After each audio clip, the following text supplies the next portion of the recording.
Tanah selain memiliki fungsi ekonomi untuk investasi, juga mengandung nilai-nilai yang dapat memberikan justifikasi sosial, maka perlu dilakukan pengaturan oleh negara dengan sistem administrasi yang terpercaya tentang kepemilikan dan pemanfaatannya.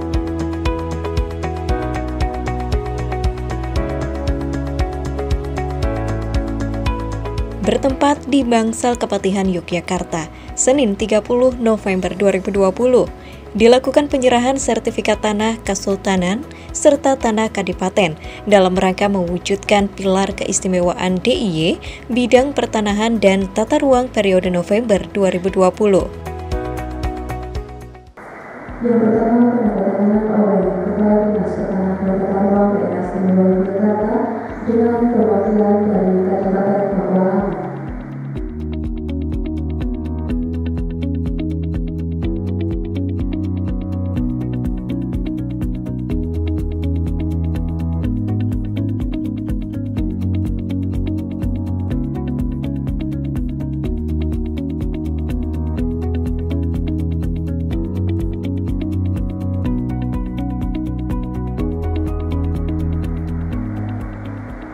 Dilanjutkan dengan penandatanganan oleh Kepala Dinas Pertanahan dan Tata Ruang dengan perwakilan dari Keraton Yogyakarta.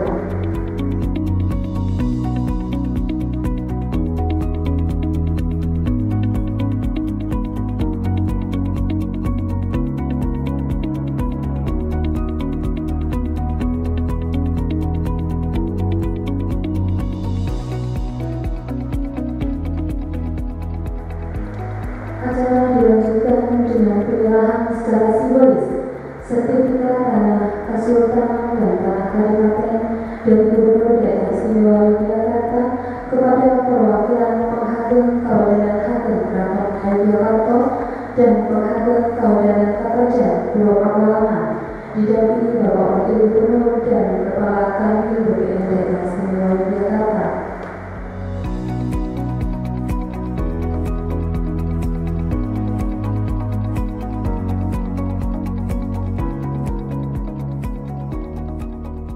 Kontrol terhadap tanah telah digulirkan melalui Peraturan Kepala BPN Nomor 4 Tahun 1991.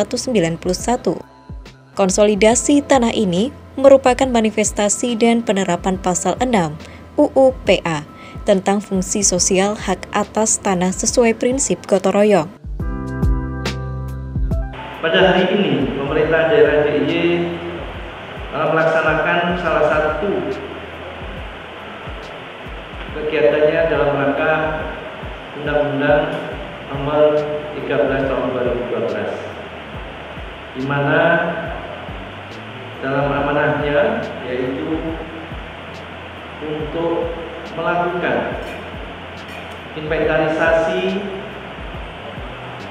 memberikan kepastian hukum, melakukan penggunaan dan pemanfaatan terhadap tanah-tanah Kesultanan dan Berlandaskan amanat Undang-Undang Nomor 13 Tahun 2012 tentang keistimewaan DIY, Kundo Niti Mandala, serta Tata Sasana DIY telah melakukan penatausahaan atas Sultan Ground (SG) dan Pakualam Ground atau PAG, serta tanah desa mulai dari inventarisasi, identifikasi, verifikasi, pemetaan, hingga pendaftaran.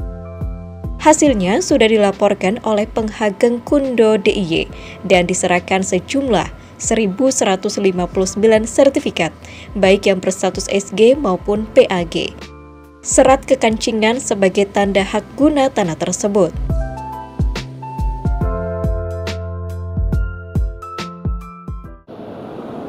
Penguasaan tanah merupakan bagian yang esensial dalam keseluruhan sistem agraria karena menentukan tingkat dan distribusi kesejahteraan masyarakat.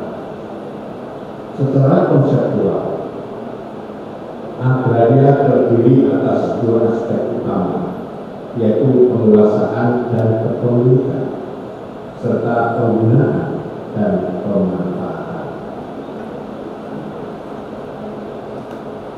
Kedua aspek itu jelas berbeda. Karena aspek yang pertama berkenaan dengan bagaimana relasi hukum dengan tanah. Sedangkan aspek kedua membicarakan bagaimana tanah dan sumber daya agraria lain digunakan dan dimanfaatkan. Oleh sebab itu, tanah sangat dibutuhkan oleh setiap anggota masyarakat, sehingga sering terjadi sengketa yang menyangkut tanah. Untuk itulah diperlukan kaidah-kaidah yang mengatur hubungan antara manusia dan tanah, yang antara lain juga diatur dalam hukum adat. Tanah selain memiliki fungsi ekonomi untuk investasi, juga mengandung nilai-nilai yang dapat memberikan justifikasi sosial.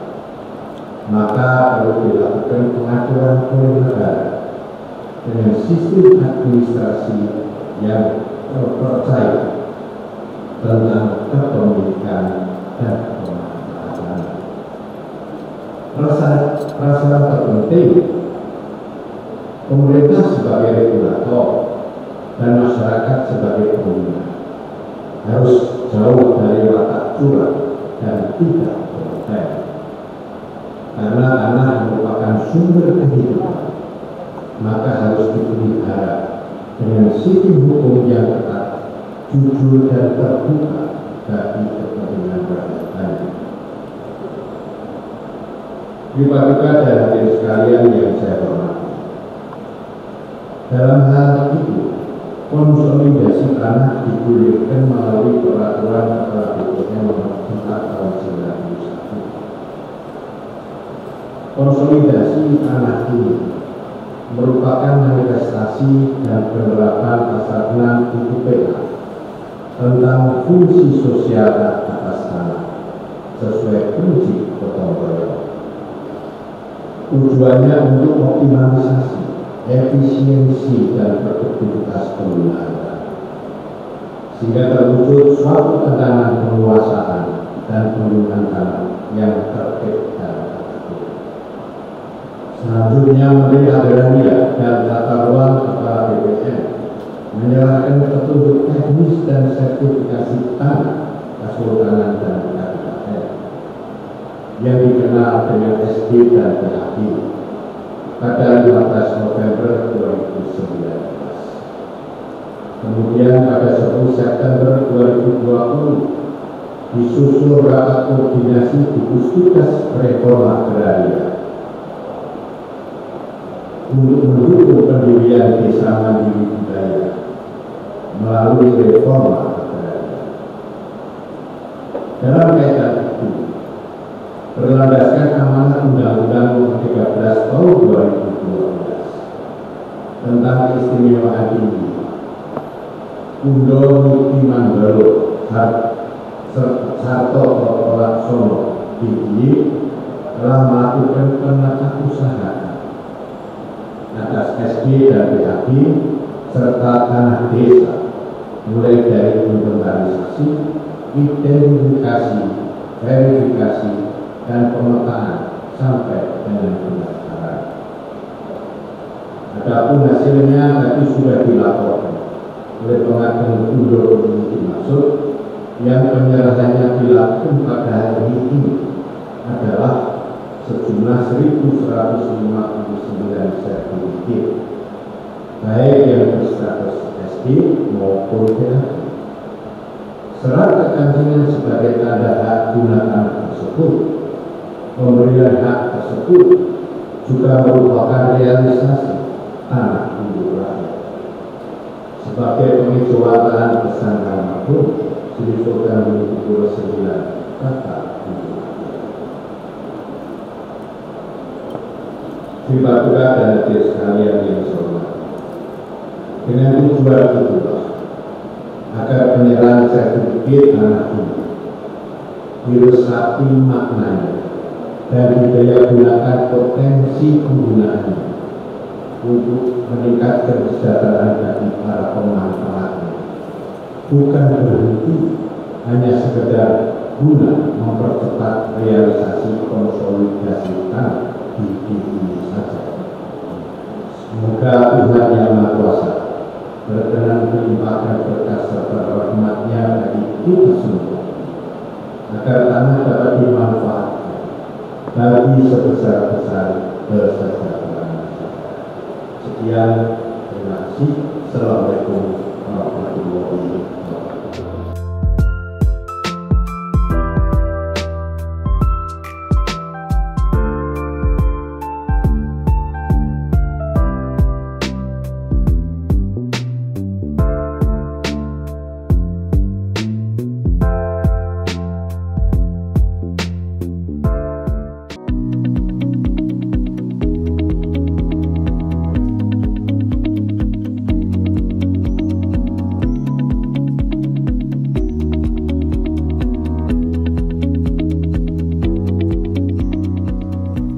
Jumlah pensertifikatan sampai tahun 2020 sebanyak 7.476 sertifikat dengan total luasan kurang lebih 170.567 meter persegi dengan rincian tanah SG sejumlah 7.214 bidang tanah dan tanah PAG 262 bidang tanah.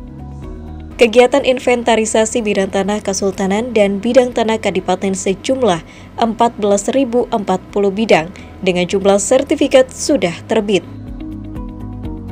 Sertifikat yang sudah terbit tersebut perinciannya yaitu untuk tempat tinggal, perkantoran, maupun tempat usaha sebesar 19%. Untuk pemanfaatan pertanian, perikanan, perkebunan, dan untuk fungsi hutan sebesar 39%. Untuk pemanfaatan makam sejumlah 39%, sedangkan untuk fasilitas umum maupun cagar budaya sebesar 11%. Sementara untuk tanah yang belum dimanfaatkan sebesar 12%.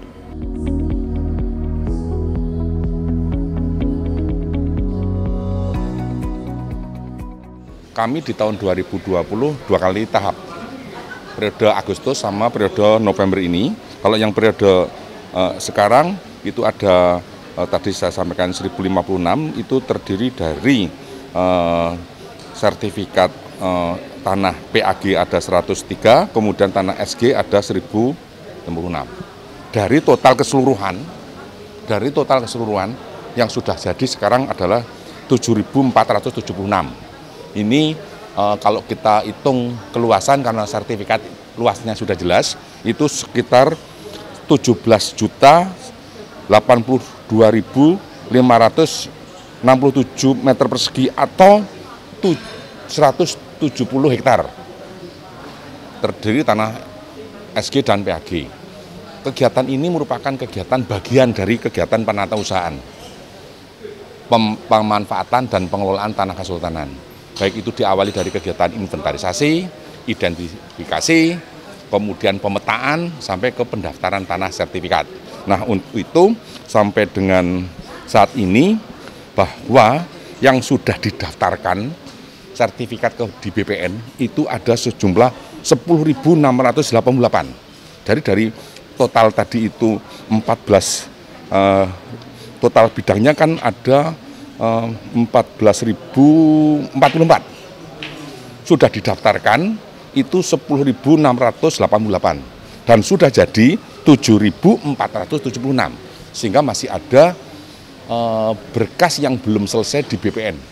Secara periodik kami dari Dinas Pertanahan Tata Ruang DIY bersama Dinas PTR Pertanahan Tata Ruang Kabupaten Kota itu secara periodik tahun 2020, 2021, 2022 akan menyelesaikan sisa yang belum didaftarkan. Manfaat terhadap sertifikat tanah SG dan PAG tentunya memberikan makna bagi para pengelola dan pemanfaat tanah Kesultanan dan tanah Kadipaten, yaitu masyarakat, yaitu memiliki kejelasan di dalam memanfaatkan dan mengelola tanah Kesultanan dan tanah Kadipaten sehingga ada kepastian, sehingga masyarakat tidak perlu resah, tidak perlu ada pemikiran-pemikiran lain kecuali hanya memastikan pengelolaan dan pemanfaatan saja, sehingga dengan adanya isu-isu akan adanya penarikan tanah SG dan PAG itu tidak benar. Buktinya, meskipun sudah disertifikasi sejumlah 7.400 tadi itu masyarakat tetap memanfaatkan dan mengelola, justru memiliki kejelasan. Sedangkan bagi pemilik, yaitu Kasultan dan Kadipaten adalah memiliki alas hak. Alas hak berupa catatan, karena tanah ini asal-usulnya dari tanah Kasultanan ataupun tanah Kadipaten. Ini hanya pencatatan saja, berupa pencatatan dalam sertifikat. Kami selesainya untuk kami daftarkan tahun 2022. Yang angka tadi itu ya, akan kami, ya, yaitu sejumlah, tepatnya kami bacakan kembali, kekurangannya adalah 3.356 bidang akan kita daftarkan sampai dengan tahun 2022. Sehingga target kami tahun 2024 tanah SK dan PAG sudah tercatat semua. Ya, begitu. Jadi kami harus bisa membedakan antara pendaftaran dengan sertifikat yang sudah jadi, kan itu. Nah, sehingga ini memberikan kita kepastian, baik itu kepemilikannya maupun kepastian dalam pengelolaan dan pemanfaatannya.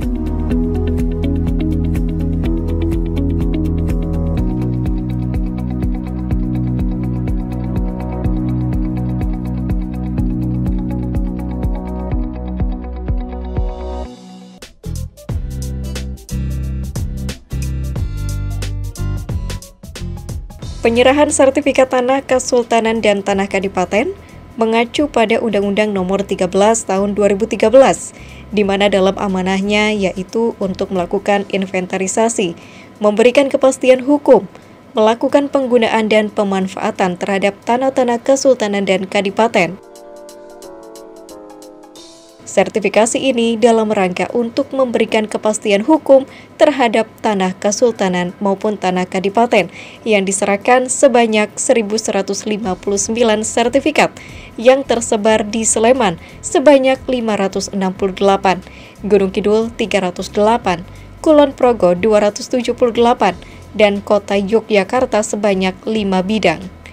Pendaftaran tanah ini merupakan bagian daripada penataan pertanahan yang diharapkan dengan sertifikasi ini dapat memberikan kepastian hukum, baik kepastian secara yuridis maupun kepastian dalam fisik.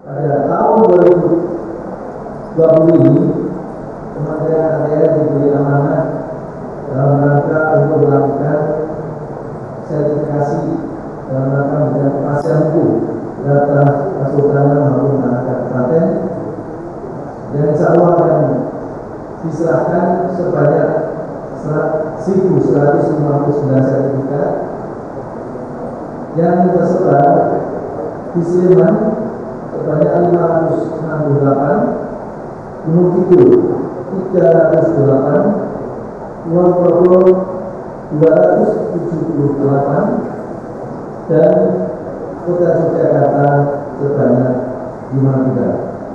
Kami dari jajaran Kanwil BPN DIY akan selalu terus membantu untuk menelusuri, menginventarisasi, identifikasi terhadap tanah-tanah Kesultanan yang sampai saat ini masih ada beberapa bidang tanah, ada beberapa area yang belum ditemukan baik secara yuridis maupun fisiknya.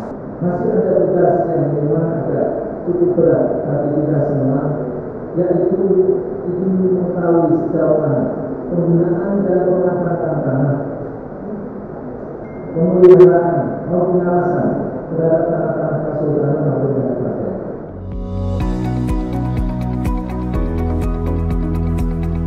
Sertifikasi ini bukan akhir dalam rangka menyelesaikan tanggung jawab, khususnya dalam rangka melaksanakan Undang-Undang Nomor 13 Tahun 2013.